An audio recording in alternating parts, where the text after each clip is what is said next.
Buenas tardes a todos. Hoy tenemos de nuevo el placer de escuchar a José Antonio Aldaz, psicólogo clínico del Servicio Aragonés de Salud, que desde hace algunos años colabora desinteresadamente con nuestra asociación, TOC Zaragoza, ya sabéis, y que nos va a ofrecer una charla basada en todas aquellas cuestiones que le hemos ido formulando estos últimos días, ¿no?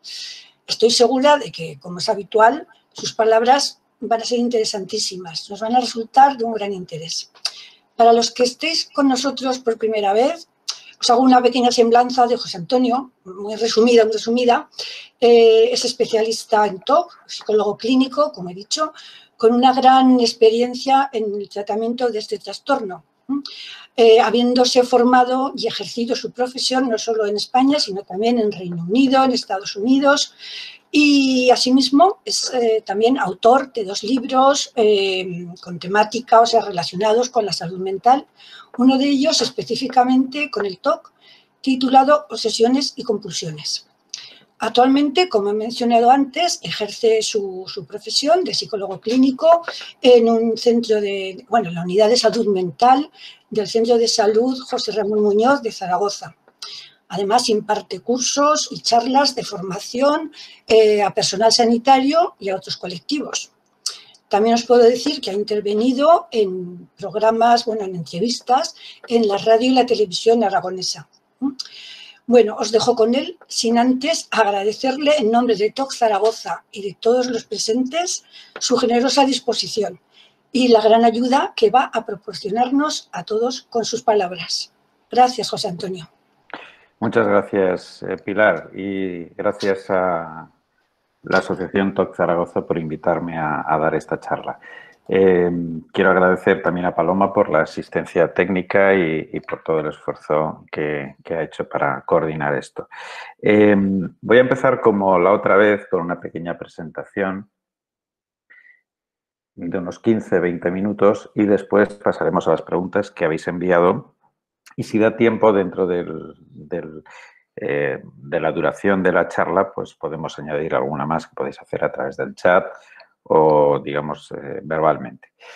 Vamos a empezar entonces con la presentación y hoy, igual que la otra vez, voy a dar alguna información adicional sobre el trastorno obsesivo compulsivo y si de esta charla deriva algún tipo de pregunta adicional a la que ya habéis hecho, pues por supuesto podemos responderla. Bueno, lo primero que tenemos que decir, y nunca me cansaré de decir, es que el trastorno obsesivo compulsivo es muy importante detectarlo a tiempo, detectarlo en los primeros pasos, signos del trastorno. ¿Por qué es importante? Pues porque el pronóstico mejora considerablemente si un tratamiento se supone que adecuado, tanto farmacológico como psicológico, se inicia en etapas tempranas del problema. De ahí la importancia que adquieren grupos como profesores, pediatras y también familiares que conviven con personas que puedan desarrollar esta enfermedad. Y hay que tener una especial sensibilidad.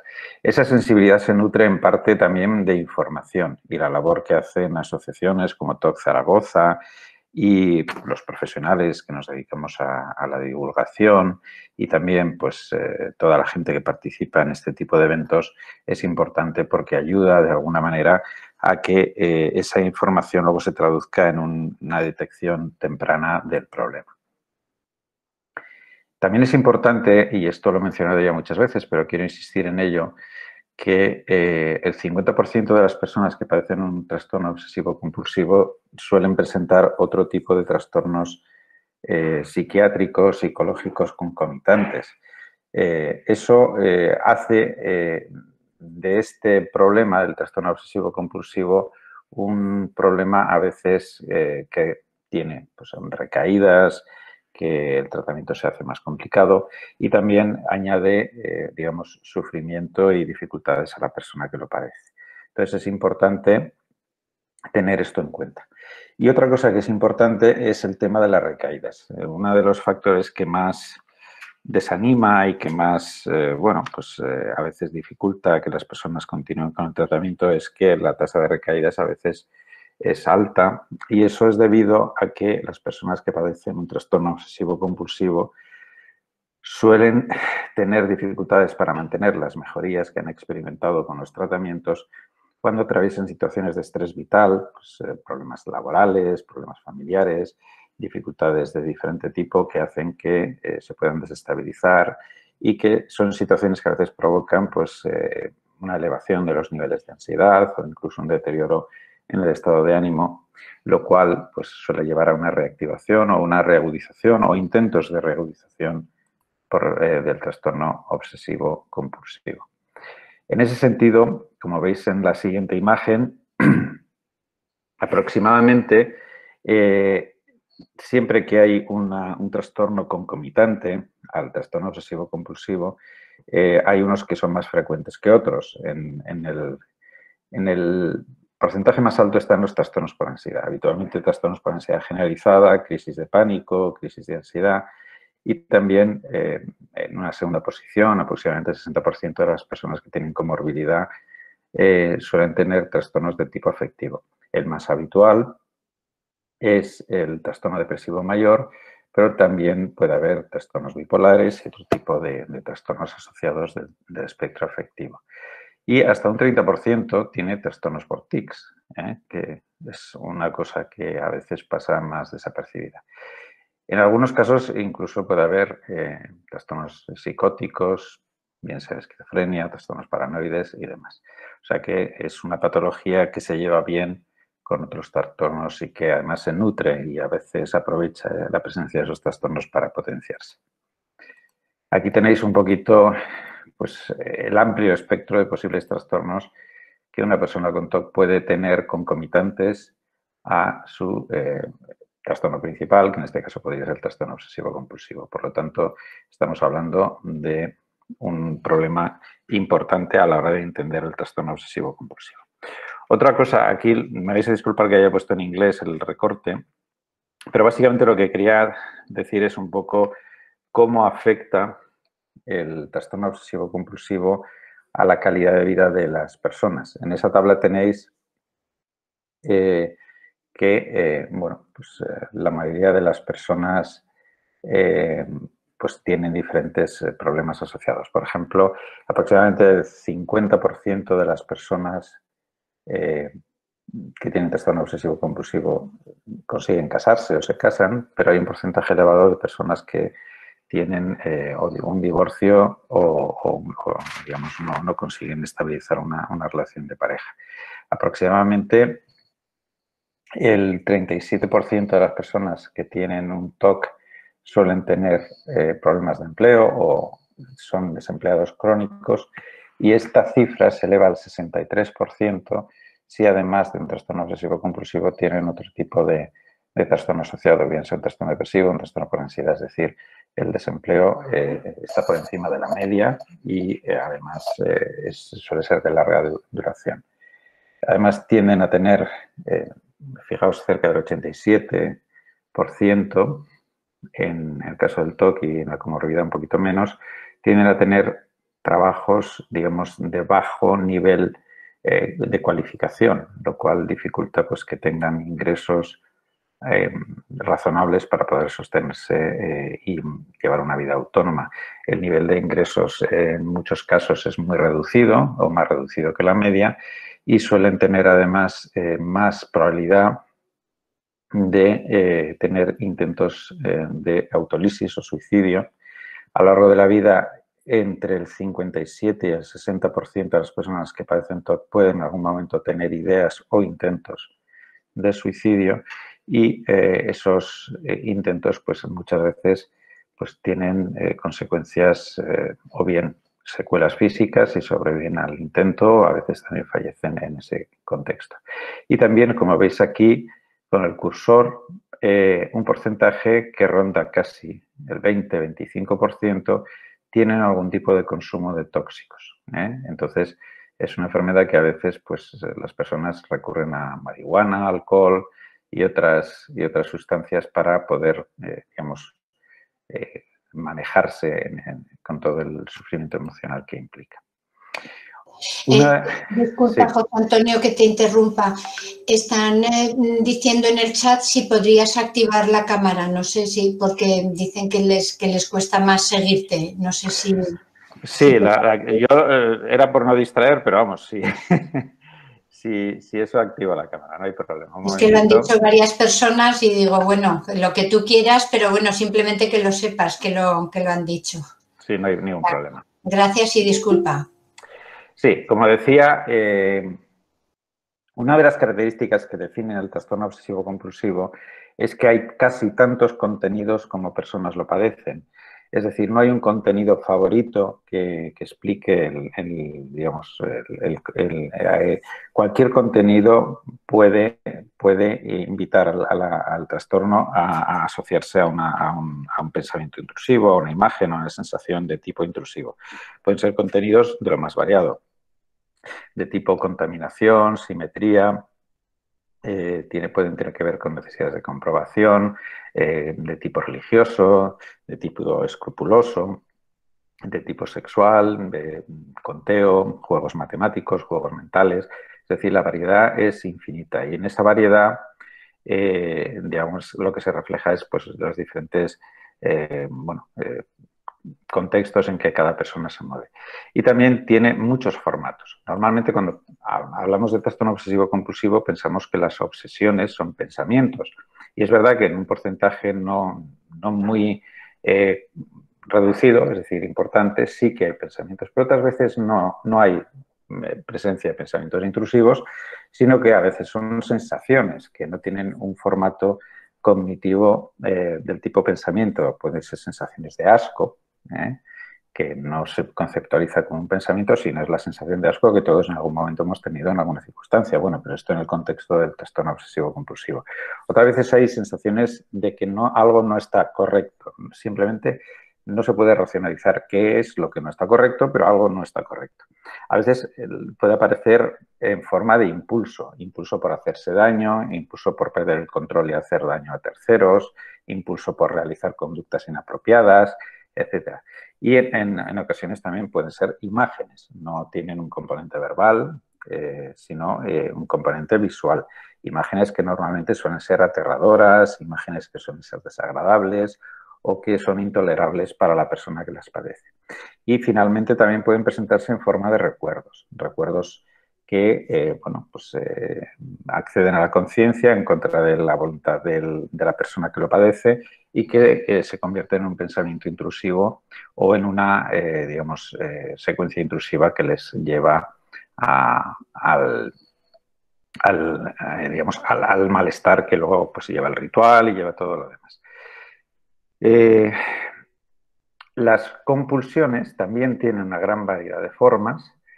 Pueden ser, agrupándolas en dos grandes grupos, manifiestas, es decir, pues conductas que cualquiera puede observar, lavado de manos, comprobación, ordenar cosas, realizar determinados gestos que tienen determinadas funciones, pero otras veces pueden ser encubiertas. Las encubiertas pueden ser más difíciles de identificar, incluso pueden pasar desapercibidas y normalmente cuantas más compulsiones encubiertas hay, es más difícil trabajarlas, es más difícil desarrollar control sobre ellas o bloqueos y por lo tanto pues a mayor presencia de compulsiones encubiertas, un poquito más de dificultad a la hora de tratar.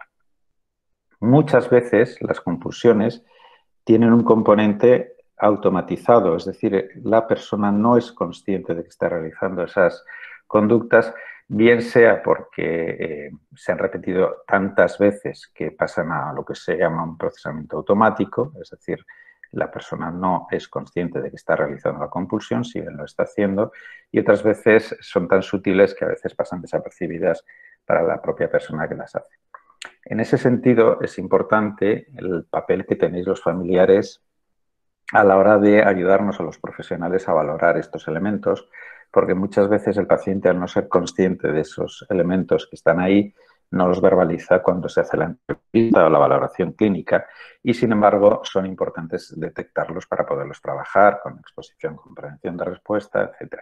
Entonces, en ese sentido, los familiares aportáis una gran cantidad de información si observáis, y muchas veces sí que lo hacéis, ese tipo de conductas que al propio paciente le pasan desapercibidas porque están completa y absolutamente automatizadas. Y no siempre las compulsiones son compulsivas, es decir, hay veces que son rituales que no tienen repetición, sino simplemente tienen una secuencia muchas veces compleja, que tiene una serie de reglas internas, que tienen un principio y un final, y que muchas veces si se interrumpe esa secuencia se tiene que volver a empezar, pero si no, pues siguen su ruta hasta que consiguen pues, neutralizar el malestar que ha generado la intrusión obsesiva. Una cosa que siempre se hace es clasificar las obsesiones y las compulsiones por el tipo de contenido. Si bien es cierto que en casi todas las personas que padecen un trastorno obsesivo suele haber habitualmente una combinación de diferentes subtipos. Es decir, es muy raro encontrar una persona que solo tiene obsesiones de contaminación, que son las más frecuentes, o de comprobación, o de orden de simetría, de tipo moral, sexual, de acumulación, etc. Lo habitual es que haya un eje principal, que puede ser comprobación, puede ser contaminación, orden o simetría, y luego hay variantes que coexisten con la principal, pero que también están. Entonces, una persona puede tener un temor intenso a la contaminación, puede también tener cierta necesidad de comprobar o puede tener pensamiento mágico asociado a determinadas cosas, etc. Entonces, todo ese tipo de clasificaciones son un poco para que veáis la frecuencia con la que suelen manifestarse en la clínica, pero no necesariamente son excluyentes. Muchas veces coexisten en el mismo paciente las diferentes variantes. Sí que es interesante, no obstante, ver que aproximadamente el 70% de los contenidos de las obsesiones se agrupan en torno a las tres más habituales, que son ser contaminación, comprobación y orden de simetría, y que ya hay una miscelánea menos prevalente, menos frecuente en el resto de contenidos, si bien se suelen encontrar en muchos casos. Y las conclusiones, lo mismo. Una cosa que a veces llama la atención es que las personas pueden tener, por ejemplo, obsesiones de tipo contaminación como eje principal de las obsesiones y, sin embargo, las compulsiones no necesariamente se corresponden con esto. Si veis, con el respecto a la diapositiva anterior, las ideas de contaminación estaban en torno al 37%, pero en cambio las compulsiones de limpieza están por debajo. Lo cual quiere decir que muchas veces las personas resuelven sus preocupaciones, por ejemplo, de contaminación, no tanto con lavado o con limpieza, sino con comprobación.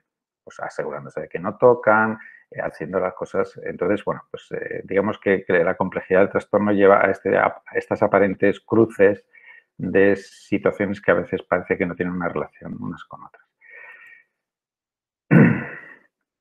Una cosa que durante muchos años, hasta que salió el DSM-5, que es un manual de clasificación de trastornos psiquiátricos que utiliza la Asociación Americana de Psiquiatría y también el CIE 10-11, que es ahora en el que se está trabajando, siempre se había clasificado el trastorno obsesivo-compulsivo como un trastorno que estaba agrupado dentro de los trastornos de la ansiedad.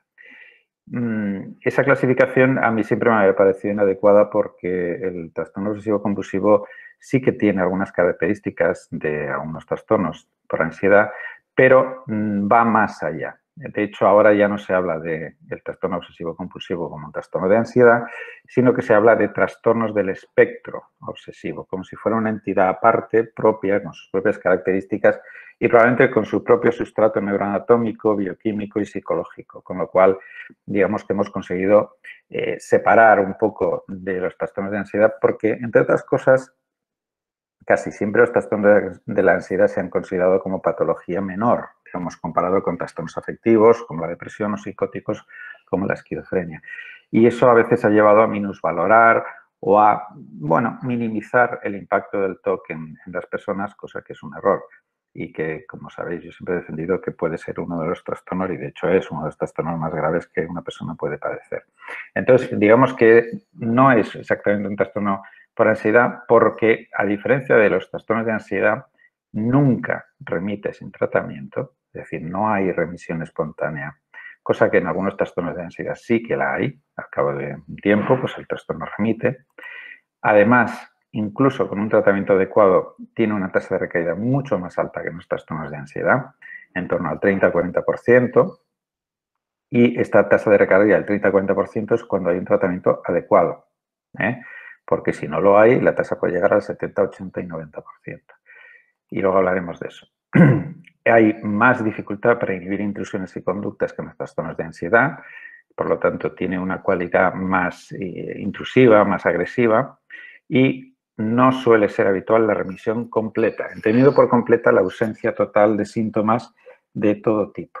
Lo más habitual en una recuperación adecuada de una persona que tiene un trastorno obsesivo compulsivo es la reducción de las obsesiones, compulsiones y todos los elementos colaterales del trastorno hasta un punto en que se convierte en un trastorno con el que uno puede coexistir y que no interfiere de manera grave en su vida cotidiana. Pero la remisión completa, salvo en casos muy leves, identificados muy tempranamente y con un buen pronóstico, no suele ser habitual. Y además, a diferencia de otros trastornos de ansiedad, presenta una mucha mayor comorbilidad con trastornos afectivos y otros trastornos de ansiedad. Y, como decíamos, es más probable que se cronifique el trastorno con un tratamiento inadecuado, con, digamos, comorbilidades asociadas que dificultan el mismo, que en los trastornos de ansiedad. Por lo tanto, tenemos que dejar de pensar en el TOC como un trastorno de ansiedad y entender que es una entidad en sí mismo, al igual que pueden ser pues, los trastornos afectivos o los trastornos del espectro psicótico. Entonces, otra característica del TOC que habréis apreciado los familiares es que muchas veces comienza con un determinado tipo de contenido. Por ejemplo, en niños es muy frecuente contenido de tipo mágico supersticioso, orden y simetría, un poquito menos temas de contaminación y a lo largo del tiempo va evolucionando por sí mismo hacia otro tipo de contenidos o se van añadiendo al anterior nuevos tipos de contenidos y hay conductas compulsivas que desaparecen y conductas compulsivas que aparecen, con lo cual el propio paciente y los familiares, podéis observarlo, va evolucionando sin que necesariamente haya un tratamiento de por medio o algún acontecimiento, es la propia evolución de la enfermedad. Entonces puede haber coexistencia o puede haber suplantación, digamos que unos sustituyen a otros. También es verdad que el contenido puede variar con el tiempo, empezarse preocupando pues, por determinados gérmenes y luego evolucionar, por ejemplo, hacia productos químicos o sustancias tóxicas, es decir, dentro del mismo subtipo, la obsesión puede evolucionar con el tiempo pues, en función del grado de exposición a determinadas cosas o experiencias vitales que afectan y demás. Y finalmente, y esto es por lo que insistimos mucho en la detección precoz y que los familiares animéis a los pacientes a acudir a los profesionales sanitarios o que directamente comuniquéis a profesores, que los profesores o pediatras, pues, digamos, estén atentos a este tipo de cosas. El trastorno obsesivo compulsivo no se queda quieto nunca, con lo cual, si no se trata, se vuelve cada vez más complejo, más intrincado, con más reglas, subreglas, códigos y hacen que luego el tratamiento posterior, sobre todo el tratamiento psicológico, se vuelva más complicado y más difícil y a veces con peores resultados. Aquí hay un estudio que se hizo en el 99 que de alguna manera quiero traer aquí porque a veces hay un cierto pesimismo terapéutico en relación al trastorno obsesivo compulsivo y se pueden oír por ahí a colegas míos y psiquiatras que dicen que es un trastorno pues, que no mejora y que bueno, poco menos que haya una cierta resignación terapéutica. Y yo creo que eso no es correcto. Hay un estudio importante porque se hizo a lo largo de 40 años, un estudio longitudinal, que se hizo el seguimiento a personas que tenían un diagnóstico de TOC a lo largo de 40 años de su vida para ver un poquito cómo evolucionaban. Y en este estudio encontraron cosas que yo creo que son interesantes.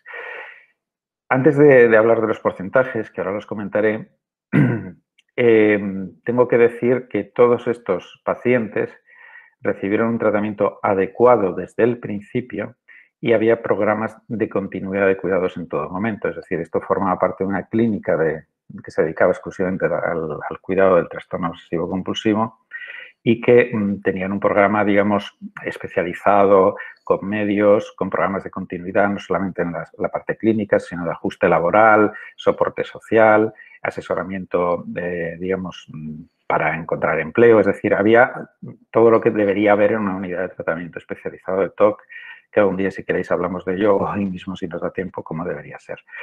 Y cuando se dan esas condiciones adecuadas, es decir, cuando se hacen bien las cosas y se hacen bien desde el principio, tenemos que aproximadamente el 20% de las personas tienen una remisión del trastorno obsesivo-compulsivo. Probablemente en trastornos obsesivo-compulsivos tempranos y muy leves, también hay que decirlo. Pero aquí lo importante es que el 60% tenía una mejoría significativa, es decir, tenían la capacidad de recuperar su vida familiar, social, laboral, y de alguna manera el TOC se convertía en un acompañante, pues como puede ser una diabetes bien controlada o cualquier enfermedad crónica, pero no suponía un hándicap a la hora de llevar una vida plena y adecuada.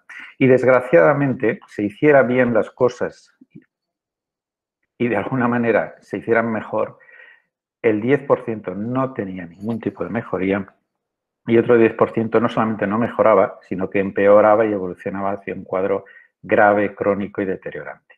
Es decir, el 80% de los pacientes mejoraban, vaya, me he pasado, el 80% de los pacientes mejoraban y el 20% no tenía ningún tipo de mejoría. Vamos a ver si consigo recuperar las... aquí. Entonces, esto yo quiero centrarme en esto porque yo creo que cuando consigamos que se trate adecuadamente a las personas que tienen un trastorno obsesivo-compulsivo, que el sistema sanitario, que los profesionales, que todos contribuyamos a hacer las cosas bien, tenemos una perspectiva razonable de, bueno, una mejoría sustancial en el caso. Y ya con esto, pues termino, porque no quería alargarme mucho y quería pasar las preguntas. Y antes de pasar a las que me habéis enviado, si hay alguna duda respecto a lo que he dicho o alguna cuestión, me lo decís y, bueno, pues podemos comentarlo. Y si no, pues paso directamente a las preguntas. Estoy viendo el chat. Alguien pregunta por el origen, si me puede especificar el origen de qué. ¿Se refiere a las causas del trastorno? Ah, sí, vale. Bueno, no conocemos, Daniel, el origen del TOC. Es decir, si te refieres a que se conoce exactamente y precisamente la causa que provoca este trastorno. Y no lo sabemos porque la investigación sobre la etiología no ha dado resultados concluyentes. Hay algunos datos que indican que hay algunos marcadores genéticos que tienen que ver con vías serotoninérgicas. También parece que hay algunos marcadores neuroanatómicos, en concreto a nivel subcortical, que parece que también en los mecanismos inhibitorios del cerebro pues no funcionan bien a nivel anatómico, metabólico. Hay datos que apuntan en eso. Evidentemente, eso no se puede negar. Hay un sustrato biológico detrás de este trastorno por cuanto somos seres orgánicos y eso es evidente. Pero también hay muchos datos que avalan que esa predisposición a desarrollar un trastorno obsesivo-compulsivo se manifiesta muchas veces porque hay elementos que sí que son de tipo psicológico que pueden precipitar.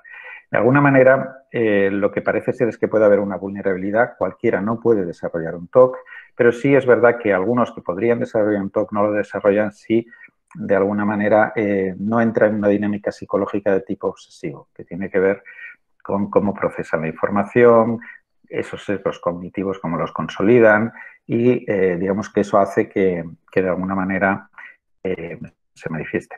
Hay una cosa curiosa, que yo la he mencionado alguna vez, es que curiosamente cuando uno aplica una prueba de neuroimagen al cerebro de una persona que padece un trastorno obsesivo-compulsivo y le da fármacos, en este caso serotoninérgicos, y le hace un tratamiento cognitivo-conductual, los cambios metabólicos cuando el tratamiento funciona bien, los cambios metabólicos que se observan son similares tanto con el tratamiento psicológico como el farmacológico, como si las dianas fueran las mismas, aunque entrando por diferentes vías. Con lo cual, probablemente estamos alterando la bioquímica cerebral a través de los tratamientos psicológicos y también a través de los farmacológicos. En ese sentido, está ahí de alguna manera el tema. Pero no conocemos el origen, no sabemos ni qué gen ni qué genes pueden estar involucrados. Sí que hay algunas alteraciones neuroanatómicas, pero no son específicas del TOC, porque a veces también esas alteraciones se encuentran en otros trastornos psiquiátricos. Y sí que hay distorsiones psicológicas cognitivas que también añaden, digamos, complejidad al tema. A ver, alguien me pregunta por el tema de que se refugia en el fútbol. Refugiarse en el fútbol no es un tipo de trastorno obsesivo, sino que es una forma de manejar el trastorno obsesivo. Hay personas que ante el malestar que les genera su TOC lo que hacen es desarrollar actividades que consiguen distraer la atención del contenido obsesivo. Entonces, hay personas que, bueno, pues recurren a estrategias de este tipo para manejar esas intrusiones. La diferencia entre obsesión y compulsión es importante porque tienen un papel distinto dentro de la sintomatología. La obsesión se define como un pensamiento, una imagen, un impulso, una sensación intrusiva, involuntaria, que uno no genera, digamos, conscientemente, pero que tiene la capacidad de meterse en nuestra conciencia e imponerse a nuestra voluntad. Y es ego distónica, es decir, nos produce malestar, no la reconocemos como propia o la reconocemos como inadecuada o como inapropiada y nos genera un intenso malestar emocional. Y la compulsión es la conducta que hacemos, sea implícita o encubierta o explícita, para intentar neutralizar, aliviar ese malestar. Voy a ponerlo a modo de un ejemplo. Si la intrusión es que yo estoy con mi bebé en brazos y la idea es lo voy a soltar y lo voy a arrojar al suelo, porque vas a perder el control motor de las manos y sin querer se te va a ir, eso me genera un gran malestar porque podría hacerle daño a mi hijo y en ese momento la conducta compulsiva podría ser apretarlo con más fuerza o otras veces puede ser voy a rezar un Padre Nuestro y eso no ocurrirá o voy a sujetarlo con un arnés cada vez que lo coja y la compulsión es sujetarlo y sobresujetarlo, ese tipo de conductas. El día que sepamos el origen, Daniel, que me haces un comentario, seguramente tengamos tratamientos más efectivos y más rápidos. Y ojalá sea pronto, pero es difícil, es difícil. Voy a pasar un momentito, luego vuelvo a las preguntas que hagáis por el chat, a las que ya habían enviado. Y os las comento un poquito y luego, si queréis, como veo que vamos bien de tiempo, podemos añadir alguna cosa más. Me preguntan si es factible tener un protocolo de informe psicológico adaptado a centros educativos para facilitar la comprensión del profesorado. La respuesta es que sí. Se puede hacer perfectamente informes que no sean estrictamente psiquiátricos o psicológicos o clínicos, sino informes que tienen un componente más operativo, en que a un profesional, digamos, que trabaja desde otro ámbito, que no sea la psicología clínica o la psiquiatría, pueda serle útil en el sentido de qué tipo de enfoque tiene que dar, indicaciones de conductas a identificar, respuestas que puede emitir ante determinadas conductas que observe disfuncionales, etcétera. Es decir, podría ser perfectamente un proyecto válido y además muy útil para el profesorado o gente que trabaja con personas que tienen un trastorno obsesivo compulsivo. Otra pregunta que me hacen es si hay que poner algún límite a los rituales. A ver, si la pregunta es poner límite en el sentido de una manera coercitiva, impedir que el paciente realice el ritual, no. No, porque evidentemente eso va a disparar aún más el malestar, va a generar un deterioro en la relación y además lo que va a hacer probablemente es que la persona esos rituales más o menos evidentes los vuelva más sutiles, más encubiertos, más disimulados, pero igualmente rituales. Y eso luego va a dificultar la identificación de esos rituales y el trabajo con ellos. Con lo cual, más que poner límites, lo que hay que hacer es ayudar a la persona a entender que eso es un problema y que de alguna manera tiene que recibir un tratamiento. Si simplemente con decirle que está ritualizando mucho, muchas veces lo que puede producir es un rechazo. Sí que a veces puede ayudar para contener esos rituales, no tanto la coerción, sino la distracción. Pedirle al familiar que te eche una mano con algo, que salga a ayudarte a, pues, que sea, hacer la compra y llevar el carrito de la compra, es decir, cosas que interfieran con la dinámica que se ha establecido de tipo compulsivo. Eso sí que puede ayudar, puede ser más aceptable para el paciente y de alguna forma quitar el foco del estímulo que ha provocado esa situación de ritualización o compulsión. Me preguntan también si es frecuente la negación de la existencia de la problemática que genera el trastorno. Pues sí, sí que es frecuente por dos motivos, o por varios, pero dos que quiero destacar. El primero, porque muchas veces hay un estigma asociado al trastorno obsesivo-compulsivo, igual que lo hay también para otras enfermedades del espectro psicológico o psiquiátrico. Y en ese estigma, pues evidentemente aparece la ocultación, aparece la negación, ¿no?, de que eso sea un problema, pues por temor a ser tachados de locos, de raros, de excéntricos, etcétera, ¿no? Entonces, muchas veces esa percepción social negativa de los trastornos mentales en general pues hace que las personas lo nieguen o directamente lo oculten.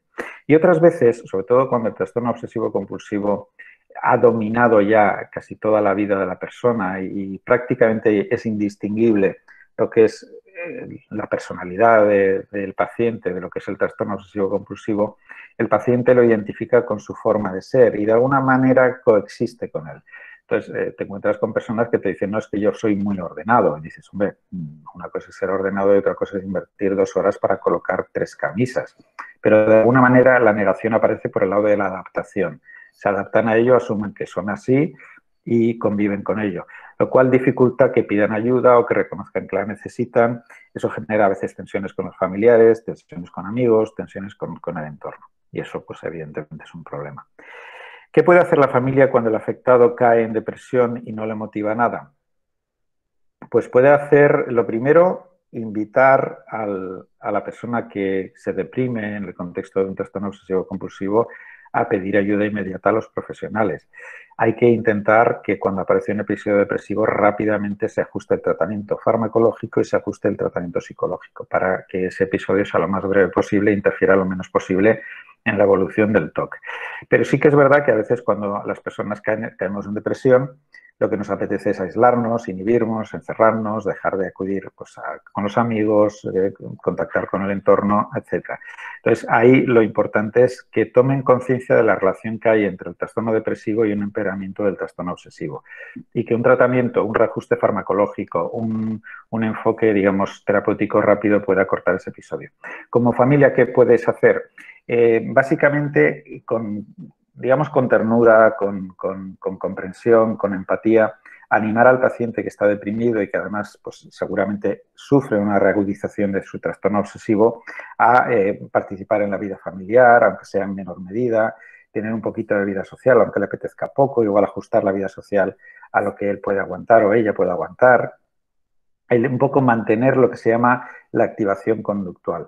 La activación conductual es como mantener un poco el motor en marcha en espera de que mejore el cuadro depresivo, porque si aparece la inhibición, aparece el aislamiento social, aparece el abandono del trabajo, el abandono de hábitos de higiene personal, es decir, todo lo que implica un cuadro depresivo grave, pues luego es mucho más difícil remontar, digamos que cae mucho más abajo y entonces es más difícil remontar. Y en ese sentido pueden contribuir un poquito a mantener un mínimo de ralentí conductual que permita al paciente pues que luego la recuperación sea más rápida.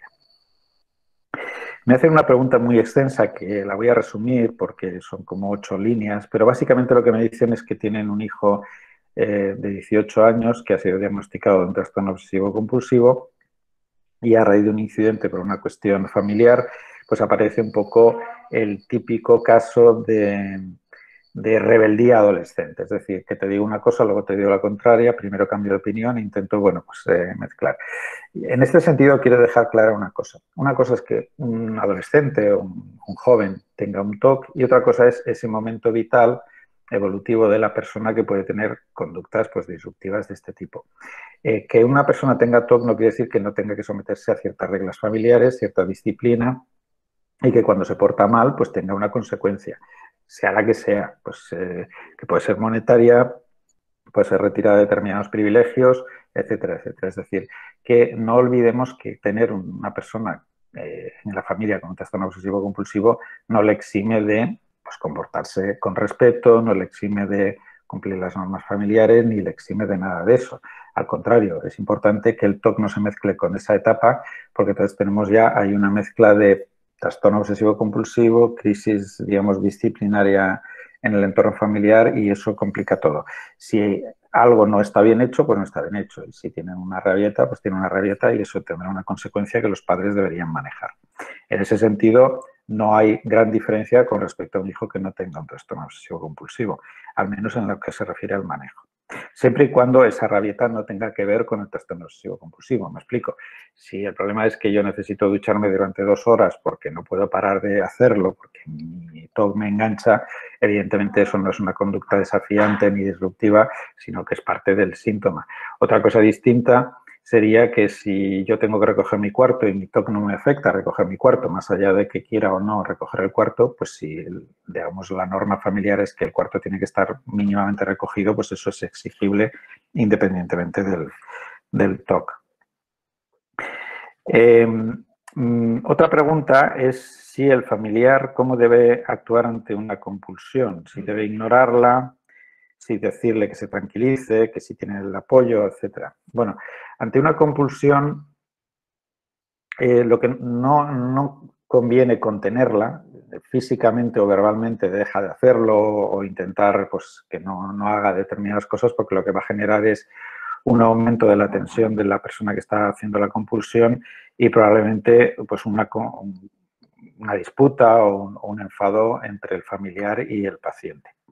En ese sentido, tampoco es cuestión de sustituir la compulsión por una conducta que le ayude al paciente a superarlo. Me explico. Pues si el problema es que yo tengo mucha ansiedad a la hora de colocar algo y me engancho colocando, de alguna forma que sea el familiar el que coloque eso al modo obsesivo que quiere el paciente. Pues eso tampoco, porque de cierto modo lo que hacemos es desplazar la compulsión a otra persona, el otro pues, se calma, pero claro, eres tú el que tiene que hacer. Entonces, de alguna manera no se trata ni de hacer la compulsión por el paciente ni inhibir la compulsión, sino ayudar a que salga de ese bucle en el que se ha metido. ¿Cómo se hace eso? Pues con distracción, favoreciendo de alguna manera tareas que le ayuden al paciente a romper esa dinámica, siempre un poco desde la empatía y un poco desde la comprensión de que a veces no es fácil salir de un mecanismo compulsivo o al menos salir de una manera airosa. Entonces, bueno, buscar ese tipo de equilibrios. No se trata de que hagáis una exposición con prevención de respuesta o cosas así, porque eso hay que dejárselo a los profesionales, pero sí igual generarle tareas que le faciliten salir de esa compulsión para distraer el foco de atención de lo que le ha enganchado y centrar el foco de atención en un elemento que no tiene tanta probabilidad de engancharle. Me preguntan también, ya me hicieron esta pregunta en la charla anterior, y ya ahora sí que tengo un poquito más de noción de lo que quiere decir. Dice, tengo miedo de no querer suficientemente a mi pareja y tengo miedo de que eso no sea TOC. Podríamos hablar de lo que llama esta persona TOC de amores o TOC relacional. Bueno, el término TOC de amores o TOC relacional no existe, diríamos, desde el punto de vista clasificatorio a nivel psicopatológico, pero sí que es cierto que esto que refieres sí que existe. Básicamente el TOC, una de las presentaciones del TOC es la duda sistemática sobre algo. Puede ser si quiero o no a una persona, si lo que siento es real o no, si en un momento determinado lo que siento es lo que tengo que sentir.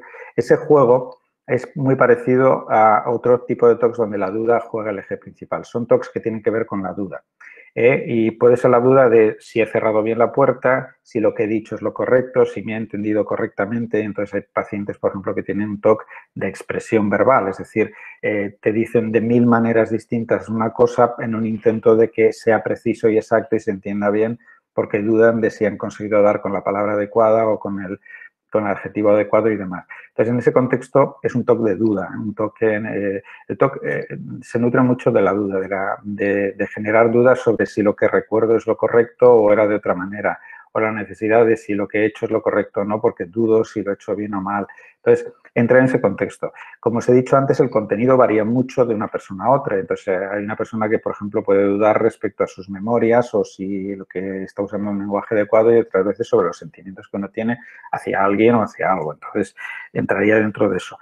Pero no hay que confundir lo que yo dudo con lo que yo soy o con lo que yo hago, porque el TOC genera distorsiones sobre la realidad, no es la realidad. Y hay que tener muy claro el que lo padece y el entorno que ve eso, hay que de alguna manera hacer ver al paciente que la duda no es un reflejo de la realidad, sino que es un síntoma de la enfermedad. Y entonces, de alguna manera, lo que yo siento no es lo que me dice el TOC que siento, o lo que yo hago no es lo que me dice el TOC que hago o dejo de hacer. Entonces, distinguir esos dos planos es importante porque si no se genera una confusión y más en lo afectivo que puede llevar pues, a decisiones de ruptura de pareja o cosas así que no tienen nada que ver con lo que uno genuinamente siente por otra persona, sino que es un síntoma de una enfermedad que nada tiene que ver con la realidad de su vida afectiva o de su vida emocional. Bien, otra pregunta es sobre que una persona, bueno, deja constantemente tareas para otro momento que nunca llega. Y pregunta si eso es procrastinar o si no es, o un poco cómo se puede combatir. Aquí puede haber dos elementos. Hay personas que procrastinan, es decir, que en un momento determinado dice ya lo haré y nunca llega el momento de hacerlo. Y no hay que tener un TOC para eso porque yo creo que todos en algún momento hemos entrado en dinámicas de ese tipo, ¿no? Sobre todo en cosas que no nos apetecen mucho o que nos generan pues, cierto malestar o ansiedad. Pero otras veces, en personas que tienen TOC no hacen cosas pues igual porque no les motivan, como cualquier mortal, pero otras veces porque entra dentro del núcleo del trastorno obsesivo. Es decir, porque son realmente conductas de evitación, no de, digamos, de vaguería, por decirlo de alguna manera. Es decir, muchas veces las personas no se ponen a ordenar una habitación porque ordenar implica necesariamente que me voy a enganchar y voy a estar igual 6 horas intentando ordenar y cada vez más nervioso y cada vez más agitado. Y entonces directamente lo que hago es no ordenar, lo pospongo, lo voy dejando porque sé que si me meto en esa dinámica el TOC va a crecer y me va a entrar en una dinámica de tipo compulsivo. Entonces muchas veces yo tengo he visto pacientes que apenas tienen hábitos de higiene, no se duchan igual en semanas, pero no porque sean unas personas descuidadas o faltas de higiene, sino porque saben que van a estar, si se ponen a duchar, van a estar 2 horas y media en la ducha haciendo infinidad de rituales con una ansiedad brutal y al final van a acabar con la piel quemada de la cantidad de jabón y esponja frotando la piel. Entonces lo que hacen es evitar ese momento en un intento de no entrar en esa dinámica que para ellos les resulta muy, muy aversiva y muy desagradable. Me preguntan si para tratar el TOC funciona la terapia cognitivo-conductual y si siempre es necesario aplicar la exposición con prevención de respuesta. A ver, dentro de todas las terapias de corte psicológico que hay, la que hasta ahora ha demostrado un mayor grado de eficacia es la terapia cognitivo-conductual. Y eso es así, hay datos y hay avales y de hecho es desde el momento en que este tipo de terapia se implanta en la clínica cuando muchos pacientes con TOC empiezan a mejorar de una manera considerable. Lo cual no quiere decir que pueda ser la única terapia que uno utiliza con un paciente con un trastorno obsesivo-compulsivo, pero sí que debe ser el eje central de la intervención. Pero, por ejemplo, si además de un trastorno obsesivo-compulsivo hay un problema familiar vinculado pues, a una etapa de la adolescencia o un problema de pareja, etcétera, también se pueden poner terapias de pareja, terapias familiares de tipo sistémico. Si además hay un cuadro depresivo asociado, se puede hacer terapia cognitiva de la depresión o terapia interpersonal. Si además se detecta pues, un componente traumático por una experiencia traumática, se puede poner MDR. Es decir, podemos usar todo el bagaje que hay de terapias para diferentes componentes que acompañan al TOC o que el TOC, digamos, genera o activa. Pero sí que es verdad que el eje central del tratamiento obsesivo-compulsivo a nivel psicológico debe ser la terapia cognitivo-conductual. Y dentro de la terapia cognitivo-conductual, la exposición con prevención de respuesta es el ingrediente fundamental.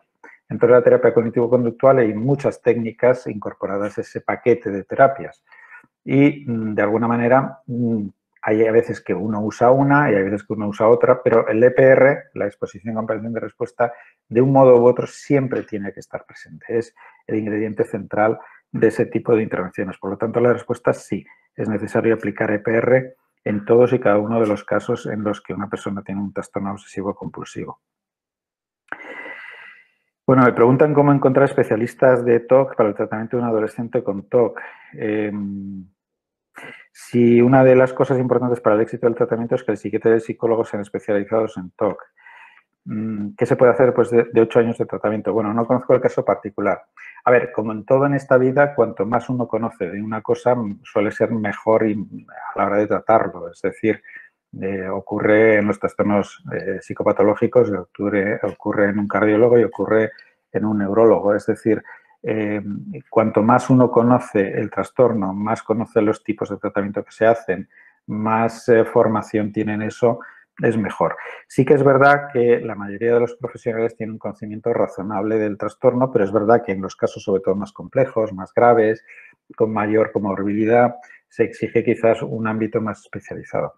En ese sentido, y hablo de la pública, en este caso, el problema de la atención a la salud mental en la pública es que es una atención muy generalista, es decir, un mismo especialista, sea psiquiatra o psicólogo clínico, tiene que ver desde un cuadro depresivo hasta una esquizofrenia, pasando por un TOC, un cuadro de ansiedad, una agorafobia, es decir, somos generalistas o tenemos una consulta diseñada de modo generalista.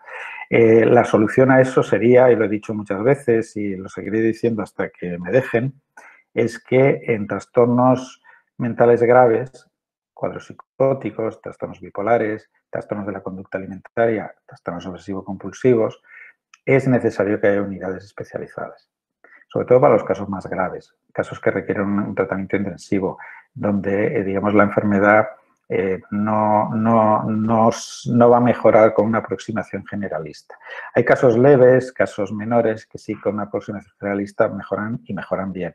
Pero claro, en casos complejos esa aproximación no suele funcionar o alarga indefinidamente el tratamiento o se queda a veces corto. ¿Cómo se puede hacer que una persona con TOC de limpieza y dada la situación actual pueda ser capaz de tomarse un café en una terraza con sus hijas sin sufrir porque toquen la mesa? Pues esto es un tema interesante. Es un tema interesante porque nos encontramos en una situación en la que todos nos hemos obsesivizado un poco. Y ahora pues vas a tocar un pomo y casi te tienes que echar hidroalcohol a posteriori, ¿no? Cosa que antes no hacíamos. O tenemos que tener un especial cuidado con gérmenes, incluso pues tener conductas pues de autoprotección y demás. Tenemos que insistir mucho en la limpieza de manos, en la ventilación, en no tocar determinadas cosas, sobre todo en el ámbito, digamos, público, cajeros, pomos, barras de autobús. Y entonces, eso puede generar confusión en el paciente con un trastorno obsesivo-compulsivo porque de alguna forma estamos afirmando digamos, las partes más compulsivas del tema. Aquí lo que hay que decir es que, claro, no es lo mismo cuando no hay una pandemia y esas medidas no tienen mucho sentido, más allá de la higiene habitual que todos debemos tener, y que cuando la hay. Es decir, claro que a veces hay que lavarse mucho las manos, si hay un motivo que, digamos, es objetivo y lleva a eso, no porque yo crea que haya que hacerlo o porque una intrusión obsesiva me lleva a ello. En este caso concreto, básicamente lo que estamos hablando es de una exposición en toda regla, es decir, pedir a una persona que tiene un temor a la contaminación que entre en un entorno donde la contaminación se puede dar y además en un momento en que hay un virus que puede ser transmitible por una falta de higiene o por una exposición excesiva a determinados entornos. Entonces es más difícil.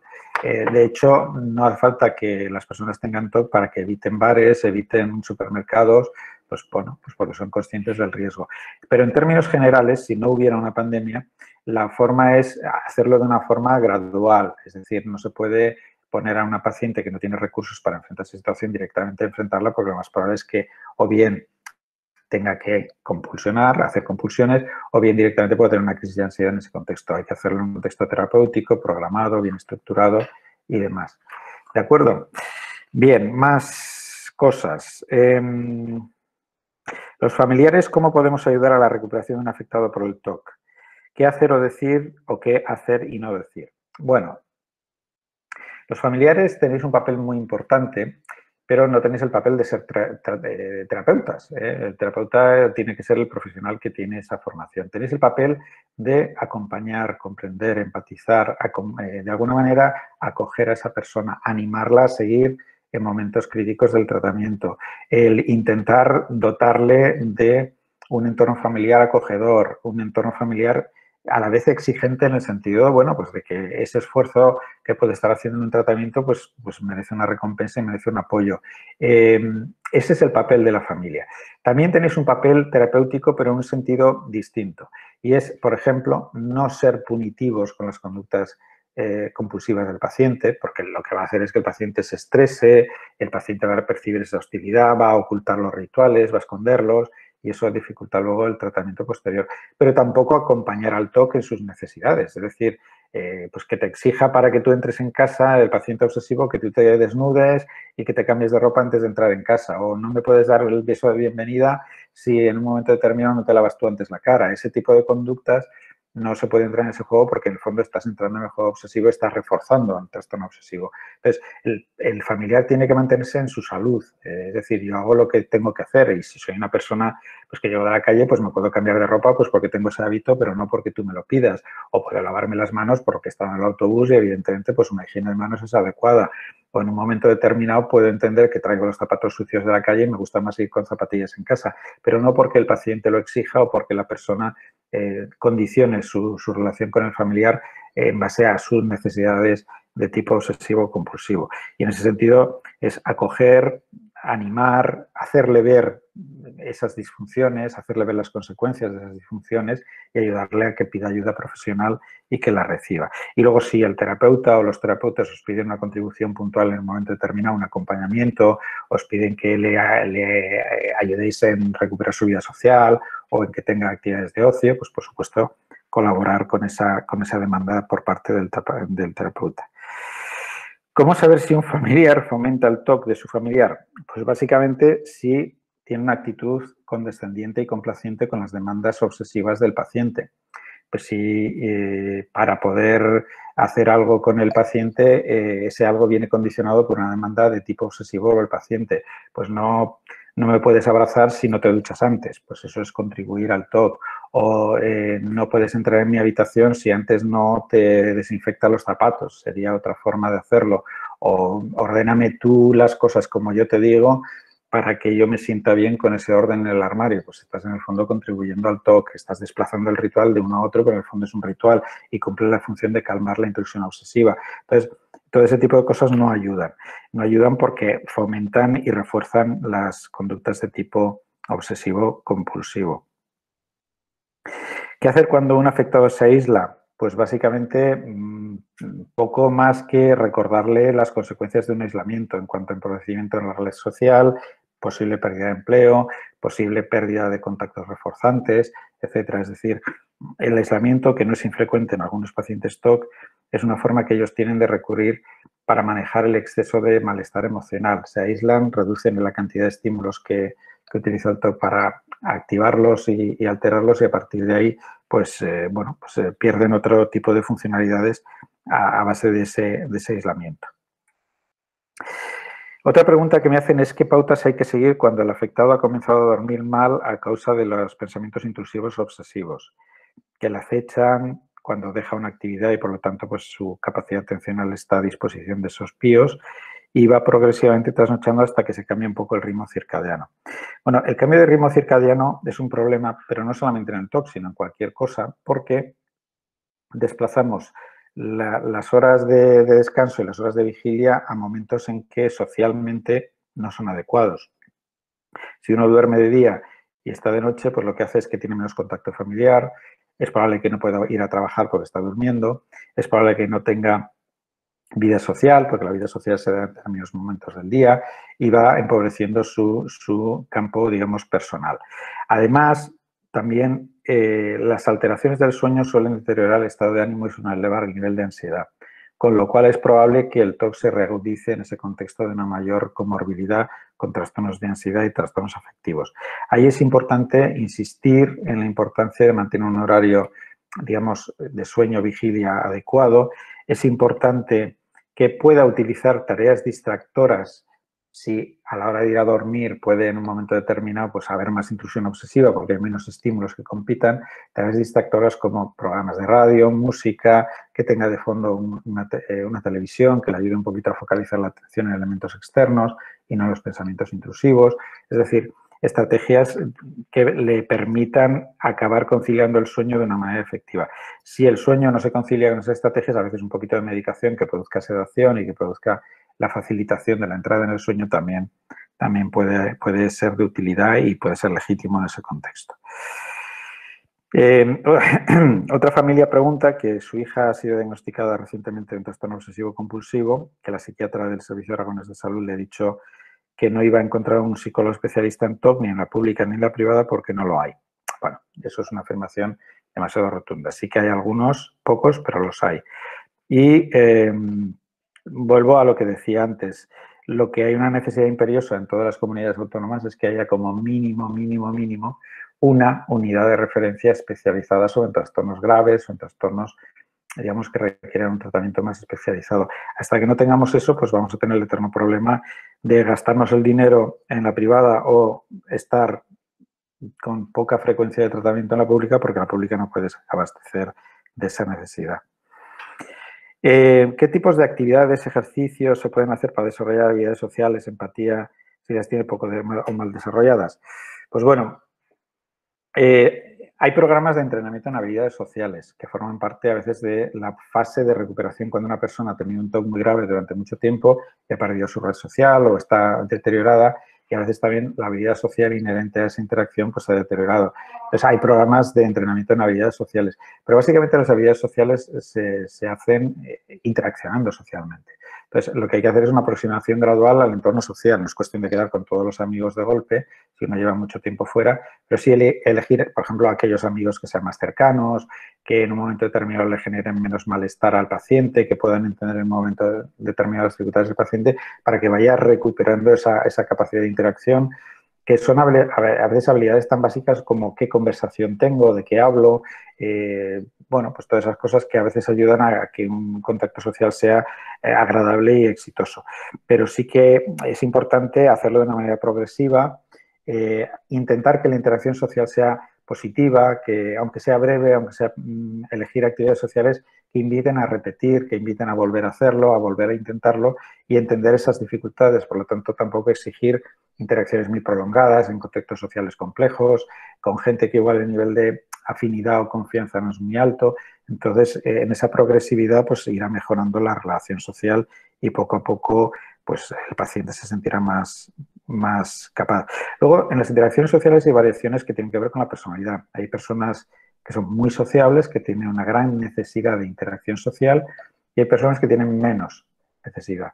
Y las interacciones son más reducidas, quizás con menos cantidad y frecuencia, pero ambas dos son buenas, siempre y cuando se ajusten a las necesidades de la persona. Es decir, si yo soy muy sociable y no me puedo relacionar, aunque me gustaría, pues ahí hay un problema.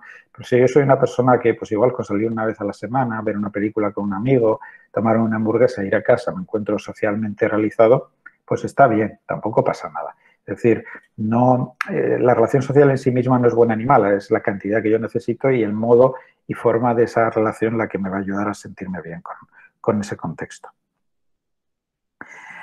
¿Qué características debe cumplir para conseguir un reconocimiento oficial de minusvalía? Bueno, yo aquí voy a reconocer parte de mi ignorancia porque es un tema más que llevan los trabajadores sociales. Para el reconocimiento de minusvalía, lo que uno tiene que presentar es un informe clínico, del psicólogo clínico o del psiquiatra, en el que hay un diagnóstico y también hay una valoración de ese diagnóstico. No es lo mismo un TOC leve que un TOC grave, no es lo mismo una evolución crónica y tórpida que una evolución favorable, etcétera. Y luego hay que hacer una serie de trámites, hay una serie de baremos que están establecidos por ley y en función de la gravedad, en función del pronóstico, en función del tipo de diagnóstico, pues se establecen unos porcentajes de minusvalía que la ley tiene establecidos.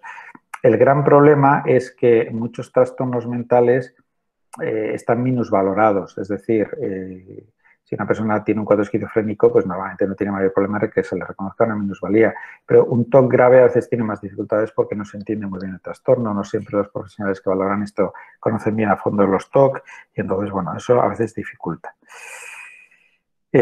¿Cómo ayudar si la afectada no reconoce su trastorno o no pide ayuda? Pues lo que he dicho antes, más o menos, es decir, pues un poco hacerle ver los inconvenientes de ese estilo de gestión del problema, las pérdidas que tiene, las oportunidades que podría tener y no tiene, e intentar seducir y convencer para que pida ayuda.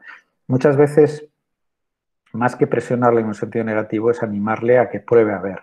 Muchas veces lo importante es que den el primer paso. No que digan, sí, me voy a someter a un tratamiento, que igual, bueno, pues es mucho pedir en personas que están en esa fase. Es decir, bueno, vete a hablar con un psicólogo clínico, con un psiquiatra y a ver. Luego tú decides si vuelves, no vuelves, decides o no. Hay muchas veces, ese es el papel fundamental de la familia, animar y acompañar en ese proceso y dejarle una puerta de salida para que el paciente rechace el tratamiento. ¿Por qué es importante dejarle esa puerta de salida? Porque si no, va a decir que no de entrada. Si yo tengo una puerta de salida, puedo tener la oportunidad de aceptar que vaya a ver a un profesional. Y en ese sentido, es el profesional, y para eso estamos entrenados, de establecer un vínculo terapéutico, establecer una relación que le permita al paciente darse una oportunidad de un tratamiento. Y es nuestra labor un poco el darle una expectativa de mejoría, darle una expectativa de una opción de tratamiento y que se sienta cómodo en ese contexto, comprendido, acogido. Y muchas veces en ese paso se consigue que el paciente decida volver y empezar a iniciar un tratamiento. El familiar lo que tiene que hacer es animar, darle esa puerta de salida, no ser coercitivo, ser más seductor en ese sentido y siempre darle la opción de que pueda decir que no. Cuando nosotros no queremos hacer algo, pero nos dan la opción de que si lo probamos podamos seguir pensando en no hacerlo, es más fácil que lo probemos. Y ya luego está el profesional para intentar, digamos, captar la motivación de ese paciente para intentar un cambio o intentar hacer una aproximación, digamos, a ese cambio. Y estas son un poco las preguntas que había. Nos quedan unos minutos, no sé si de las que me habéis puesto aquí, ¿alguien quiere insistir en alguna de ellas? Porque veo varias y no sé yo. A ver, sí. Si me elegís alguna de las que veo aquí, no puedo subir la pantalla. Ah, bueno, sí puedo subirla. Sí, tienes la barrita lateral para subirla. Sí, sí, ahora. Los que habéis hecho las preguntas, si queréis activaros el micrófono y se la preguntáis directamente, si queréis. Sí, a ver, aquí hay varias preguntas que pueden ser interesantes. A ver, hay una que me dice que he hablado de un componente neuroanatómico y que a qué me refería con el componente psicológico. A ver, cuando hablamos de un componente neuroanatómico hablamos de una cosa evidente. El sustrato sobre el que se sustenta toda nuestra capacidad cognitiva, emocional, racional, motora, fisiológica, es el cerebro. El cerebro es un órgano físico. Y, evidentemente, el cerebro tiene que procesar toda la información y tiene que procesar todos los elementos que conforman nuestras funciones cognitivas y psicológicas y demás. Por lo tanto, sí que parece que hay sistemáticamente hallazgos que indican, por ejemplo, que a nivel subcortical, en concreto se habla mucho de los ganglios de la base y otras estructuras subcorticales, parece que hay un funcionamiento anómalo. Claro, el problema de esto es que no es específico para el trastorno obsesivo compulsivo, es decir, que también en otros trastornos psiquiátricos esas mismas zonas no funcionan bien. Entonces no sabemos exactamente, pero que hay un sustrato es evidente. Cuando hablo del componente psicológico es el siguiente. Por ejemplo,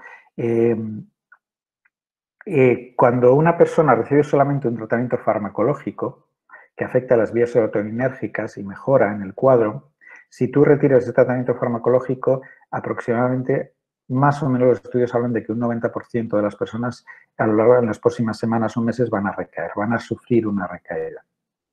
Y cuando añadimos a ese tratamiento farmacológico un tratamiento psicológico, la tasa de recaída se reduce a la mitad. ¿Qué quiere decir esto? Probablemente que hay elementos psicológicos que juegan un papel en el sostenimiento de la mejoría o en el propio trastorno obsesivo.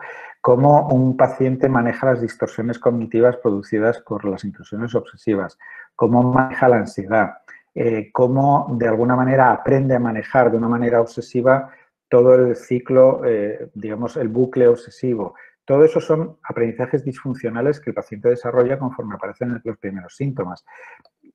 Todos, en algún momento hemos tenido pensamientos intrusivos irracionales, pensamientos, bueno, que pueden ser incluso inadecuados, pero no todos desarrollamos un TOC, porque nosotros manejamos esos pensamientos de una manera distinta. Y en esa diferencia es donde está el componente psicológico. De hecho, el tratamiento psicológico en lo que se basa es que el paciente aprenda a manejar esas intrusiones obsesivas que, por otro lado, son relativamente frecuentes en la población general, quizás menos intensas y menos intrusivas, pero existen de una manera más adecuada. Y cuando el paciente consigue eso, recae menos, reduce la frecuencia, reduce la intensidad, reduce el malestar. Es decir, sí que hay un elemento psicológico que se construye probablemente a raíz de... Es un poco como cuando uno tiene una lesión, yo que sé, en la rodilla y empieza a caminar de una manera determinada, deteriorando la otra rodilla. De alguna manera, en esos mecanismos de compensación de la marcha aparece una lesión en otro sitio que al principio estaba sana y aparece un problema, digamos, asociado al anterior. Entonces, un poquito en esa línea, a lo que me refería. ¿Cómo detectar si una persona tiene TOC o es maniática?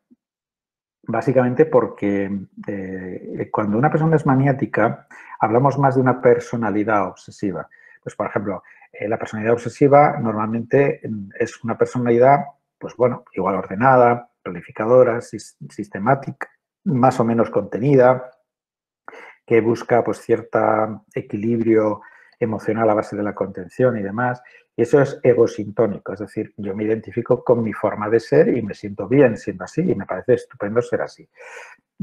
Y eso puede ser visto desde fuera como que soy una persona ordenada, que soy una persona pues igual cauta, que siempre me gusta tener las cosas previstas y planificadas, pero no pasa de ahí.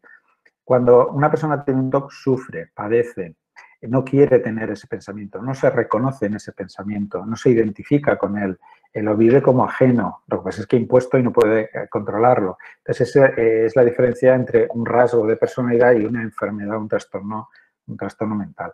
Me pregunta Isabel también si se pueden prevenir las recaídas. La respuesta es sí. Y de hecho, en un tratamiento adecuado de una persona con trastorno obsesivo compulsivo, una de las cosas que hay que trabajar es la prevención de recaída. ¿Cómo se trabaja la prevención de recaída? Pues identificando aquellos factores que pueden provocar una recaída, que pueden ser de tipo ambiental, pues determinadas situaciones vitales que nos estresan y que nos generan una sobrecarga emocional y eso afecta al TOC y se puede reactivar.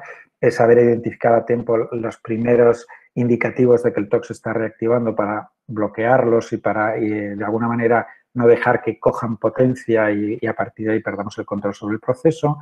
El tener conciencia de qué mecanismos distorsionados usa el TOC para engañarnos, entre comillas, y activarse y entonces identificarlos a tiempo y bloquearlos. Es decir, hay todo un proceso que además, si se consigue hacer bien, reduce o bien la frecuencia de las recaídas o la intensidad de las mismas, que tanto lo uno como lo otro es positivo.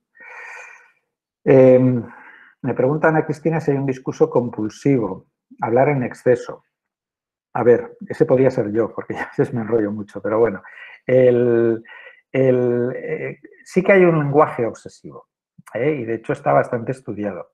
Hay determinados pacientes que cuando hablan de una manera obsesiva, con mucha precisión, para llegar al eje central del contenido tienen mucha vuelta antes de llegar y tú ya has captado lo que te quieren decir, pero te matizan, te añaden, te circunscriben. Es un discurso espeso, es un discurso enlentecido a veces, con mucha subordinada, con mucha información muchas veces anecdótica que no aporta realmente nada sustancial. Hay un afán por la precisión en el lenguaje, un afán por la precisión en el contenido, pero eso a veces es más una característica a veces de personalidad. También es verdad que hay algunos pacientes TOC que lo tienen y que forma parte también del cuadro a veces, ¿no? Ese lenguaje un tanto farragoso y un tanto complicado. Pero bueno. Y Pedro me pregunta, cuando un familiar entra en un ritual que solicita a un paciente, ¿no implica reafirmarle en un pensamiento irreal equivocado? Pues sí. Básicamente, si yo me lavo para poder abrazarte cuando llego del trabajo porque tú crees que yo traigo pues, un germen o alguna sustancia química peligrosa, lo que te estoy con mi conducta es reafirmando en tu temor. Te estoy diciendo que igual tienes razón. Entonces es importante no caer en ese juego. Es decir, uno no debe entrar en los rituales. Es decir, básicamente lo que quiere decir la familia es tú tienes ese problema, yo no entro si tú te lavas o no, pero yo no lo tengo y no tengo por qué hacer lo que tú haces. Yo te respeto en lo que haces hasta que dejes de hacerlo, pero no me impongas a mí tu forma de ver la realidad porque no la comparto. Que también es una forma de ponerles en contacto con la realidad y reafirmarles en esa realidad. Y también es una forma de demostrar que bueno, yo no me ducho como tú ni lo hago como tú y sin embargo no me pasa nada de lo que tú temes, con lo cual es también un contraste con la realidad, que es una forma de ayudarle. No sé si hay más preguntas. A ver, voy a bajar el cursor.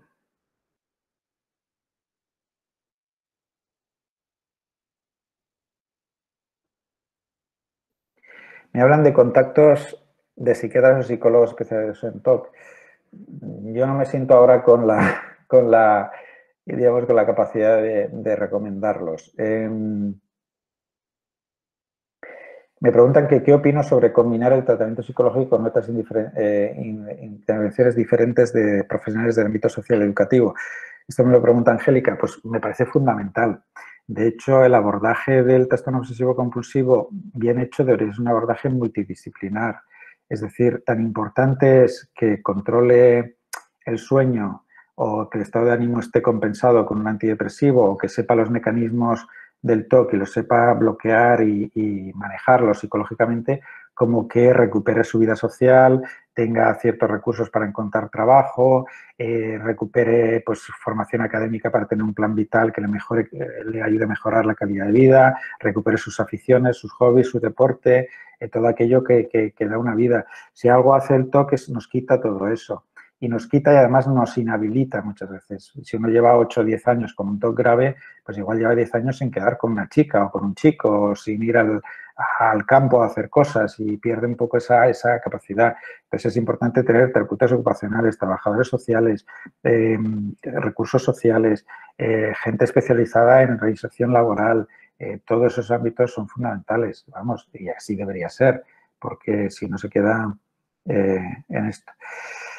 Y María, y con esta termino, o intento terminar, si un enfermo reduce la medicación por su cuenta sin supervisión médica por los efectos secundarios que le afectan psicológicamente en su relación de pareja, además se ve mejor, aunque realmente no hay una cura real, el familiar puede hacer, ¿qué puede hacer el familiar si no hay manera de que vuelva al médico para que no le ayude? A ver, este es un tema importante. A veces la medicación tiene efectos secundarios no deseados, porque no hay ninguna medicación, digamos, que no los tenga. En concreto, como muchos de los tratamientos que se utilizan con pacientes con TOC son antidepresivos en dosis altas, los antidepresivos tienen muchos efectos secundarios. Es verdad que las nuevas generaciones de antidepresivos tienen menos que las antiguas. Los que conozcáis familiares o tengáis familiares que, por ejemplo, han tomado anafranil, pues es un fármaco que tiene infinidad de efectos secundarios, además algunos bastante desagradables. Es verdad que las nuevas fármacos antidepresivos tienen menos, pero siguen teniendo.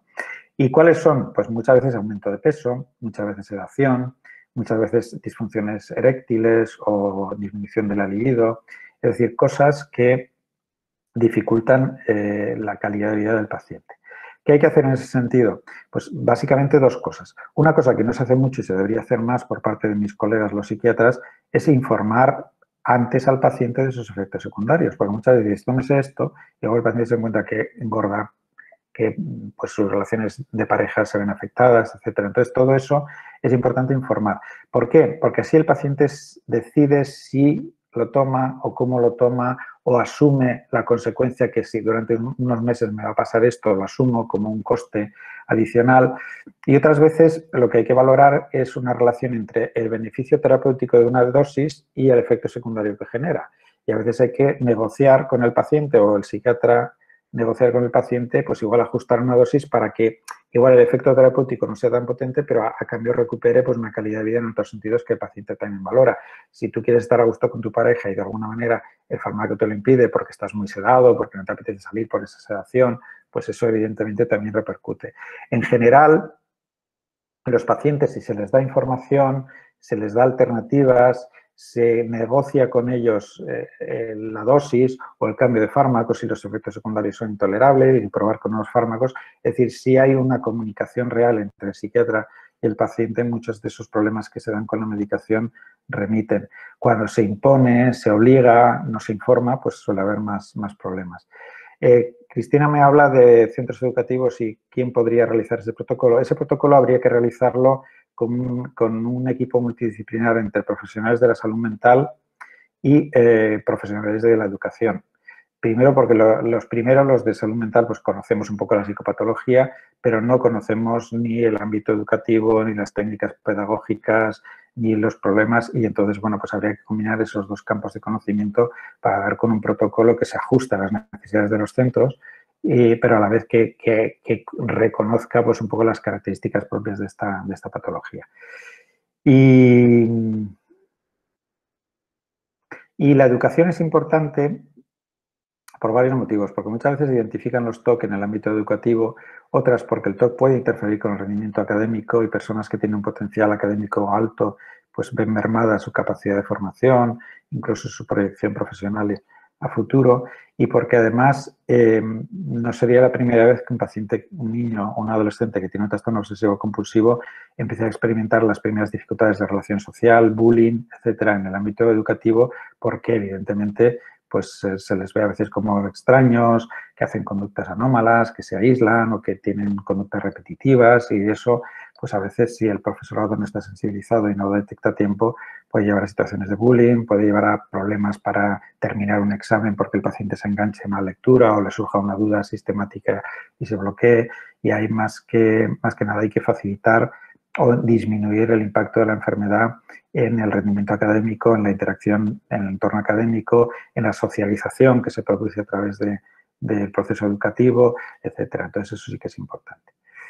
Bueno, y creo que con esto he respondido a la mayoría de las preguntas que veo aquí reflejadas.